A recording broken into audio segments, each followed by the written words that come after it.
Hey y'all! Hey, it's the Hawkins Sisters. We are back, y'all. We back, but we are at a special location today. Kia, where we at? Tell them where we at. So we are at the Canty of Elton, Alliance, Ohio. We were invited to the fall festival given by Toya Harmon. So we are outside. She missed a live podcast. So today they had a breast cancer walk. I'm not sure what else they went on today. They had a day and a train about to. Now y'all done got a train. So you weren't prepared, y'all. But what we have for y'all today as a topic is I'm sorry, y'all want to tell you real quick because I did not tell my sister. What, how you doing? What the topic is today, but it is losing yourself in relationships. Oh, engulfment. Engulfment. Losing who you are in relationships. Oh my God. Let me tell you where that came from. So where it came from is I was talking to somebody and I said, you know, the worst thing that can happen in a relationship to me, might not be to y'all, but to me, is not cheating. To me, the worst thing that can happen in a relationship is when you lose yourself. Wow. That's the worst thing that can happen in a relationship. Because your partner is supposed to be a mirror to you, to show you who you are, and you a mirror to that person to show them who they are. But once you can't see who you are, then you know you lost yourself in that relationship. Oh wow. Yeah. So, and that's where fear of engulfment comes in at. And fear of abandonment. And that's another thing to talk about because those things happen simultaneously. There's always one that's the fear of engulfment. And that's the engulfment is being lost in someone. And then the abandonment is the other person that usually have the fear of losing said person that's scared to get too close to you. For fear of getting too close. But that's where balance comes in. That's why we talked about balance on one of our episodes. That's why you have to have balance in everything. You can't be too caught up in no man, no woman, no your job, your kids. You can't be too caught up in anything because it'll be out of balance and it will show. that's even with friendship. So, Absolutely. when I was thinking about that, of course I was talking to somebody about marriage, but I think in marriage, if you lose your identity, of course somebody would argue back and say, well, you're supposed to become one. But you are also supposed to be part of a whole. If you feel like you're in pieces, then you are no longer one. You have allowed that person has allowed themselves to keep moving, and you are broken somewhere. So I'm speaking to people in relationships, marital relationships, boyfriend, girlfriend relationships, same-sex relationship, any relationship that you're in, friendship, associateship. If you find yourself dressing like somebody else, talking like somebody else, doing like somebody else, doing only what they tell you to do, and not anything that you feel like, oh, this is something that I want to do. And I don't mean, the inability to compromise, but I mean the thought about compromise isn't even there, or the subject of compromise isn't even in play. It is you identifying with this person completely, so to the point that you lose yourself. And that happens in every relationship. That even honestly happens in familial relationships, like with moms and their children. And so what happens is a mother ends up forgetting about herself. I see that a lot. Like everything is like my kids. And I think that some moms think they're not being a good mom if they aren't that way. If they don't put the kids in the center of the universe. Yeah. If they're there anyway, whether you want them or not, they're already there. Yeah. So you don't need to create that. Like you don't need to overdo that. Yeah. Yeah, and that's true too, because they do. And I'm not a mom, so my sister could speak to that. That people will lose themselves in, having kids, and their kids become their identity. So once anything and anybody else becomes your identity, then that's when you know that you've lost the ball. And so everybody, if y'all hear noise, we got people out here and everybody's walking in and out of where we're at, and we are so excited anyway. So we want y'all to be able to experience what we are experiencing too. So going back to that, like what we were saying, a mother losing her identity, a father losing their identity because they are taking care of children, taking care of the family, and it just becomes that. And I've seen a lot of times where men will end up stepping out of the marriage because they will go and find somebody that makes them feel alive. Oh wow. And that's what they call it, alive. Yeah. All the while you on the trying to find something else. But a lot of times, like I was saying, they fling to you. Most of the time. You the one that's fear of engulfment. And when it's the other way around, it's the opposite. It's advanced. Sometimes it happens simultaneously. You have both at the same time. Right. But those fears, period, are an issue. Operating out of fear. So I think that's another thing. I think that a lot of times what happens is people get numb. And then, desensitized. They get, And so they are fearful in that time, but they can't even feel that fear. Then something comes along, like I said, and some other woman, some other man come along, and all of a sudden they're like, oh my God, you made me feel this way. They made me feel that way. But the thing is they made you feel something. It just didn't matter because you wasn't feeling nothing because you weren't you. All right. And everything is about a feeling. I've been talking about that here lately. Like everything is about a feeling. And all these feelings are temporary. This should start there that all of these feelings are temporary. The good ones too.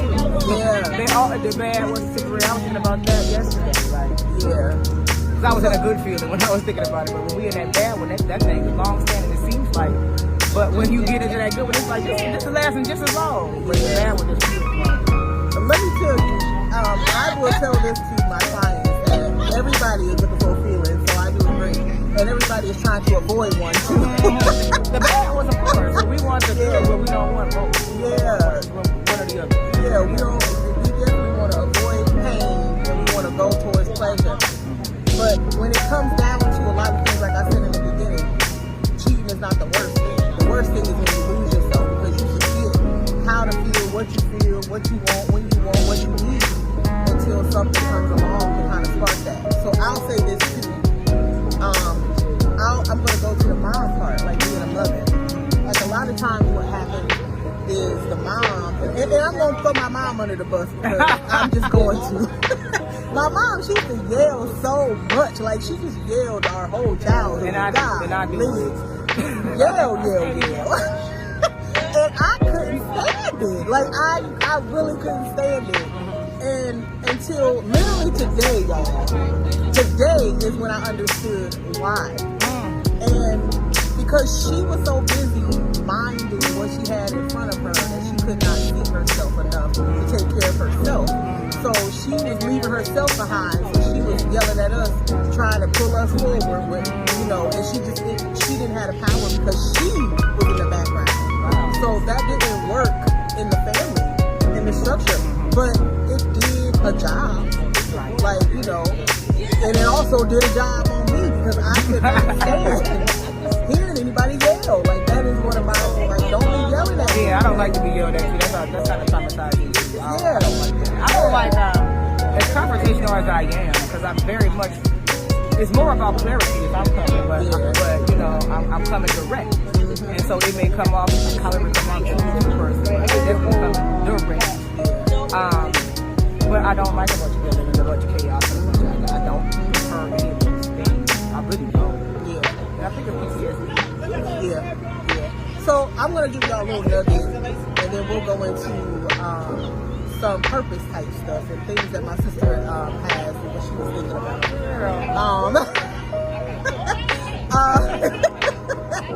So I really wanted to finish off that real minute that we had done. Remember? Oh yeah. I really wanted to finish that because I looked at it. I'm saying I looked at it the other day and I remember you said you can't wait to do the whole episode, the full episode. Oh yeah, we did. So I really wanted to do that. There was something in there. Hi, how y'all doing? It was something in there. It was a meme or something I saw today that made me want to do that. What it is, because I'm kind of distracted by it. I knew that there would be noise here. We didn't know that, but it's a little distracting. So my train of thought. So talking to my head, not my heart, because my mind. So we back to talking about how some disappointments in our own lives. No, when you get let down, or when you have an expectation that you get let down when that expectation is not met. That could be anything. This was not minuscule from my expectation, where I had an expectation and I was let down, and there wasn't nothing that was gonna matter to life really.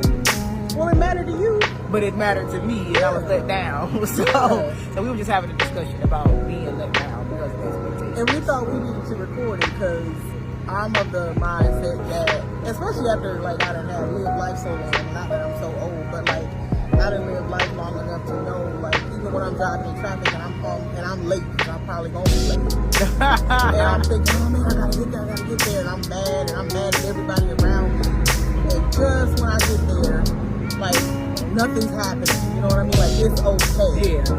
So, I've had that happen to me. yeah, and it usually happens about all the time. Like probably 90% of the time that happens.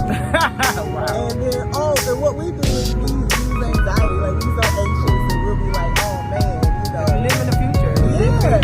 And so with what happened with my sister is that, you know, she had in mind she had something in mind for us, and she was just so excited for us to happen, and it just didn't turn out that the way that we wanted it to.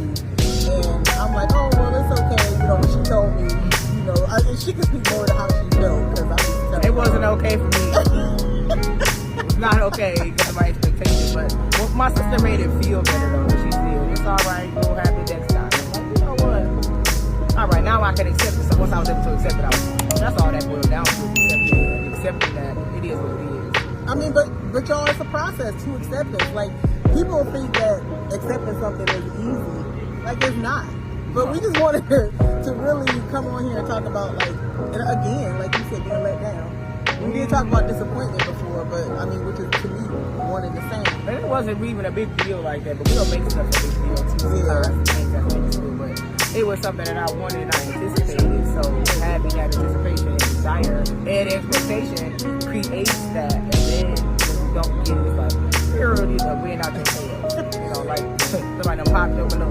Right, and you know what? And I wanted to validate that too. Like, it's okay if you felt that way because you wanted that. It was important to you, and it didn't work out, right? And you're left with the fallout of your feelings about that situation that happened and what you were powerless to do because you didn't have power in that moment. Right, I think that's what it was too, is that, and I'm learning that too. A lot of these situations be powerlessness. We feel powerlessness. And when we feel powerlessness, we like just want to be in a corner and scream. We just want to it builds frustration. So we just out here being inspired, trying to inspire y'all. So we just want to give y'all that little nugget and let y'all know kind of what, like we were just sitting here talking about it. Right. So So we just turn the camera on. Let y'all in on that. Because that's how this thing started anyway. It's just conversations that me and my sister had with each other. And we just turned the camera. We just started turning the camera on and sharing them with y'all. That's what the Real 15 is. So yeah, if anybody want to know what the Real 15 podcast is, it is inviting you into our conversations that we usually have with one another. And that's how this thing started. That's what it really is. So welcome. until the next time, we got some on our minds. I know that's right. Okay, I'm ready. This is gonna be the best one just because, honey. This is gonna be the best one.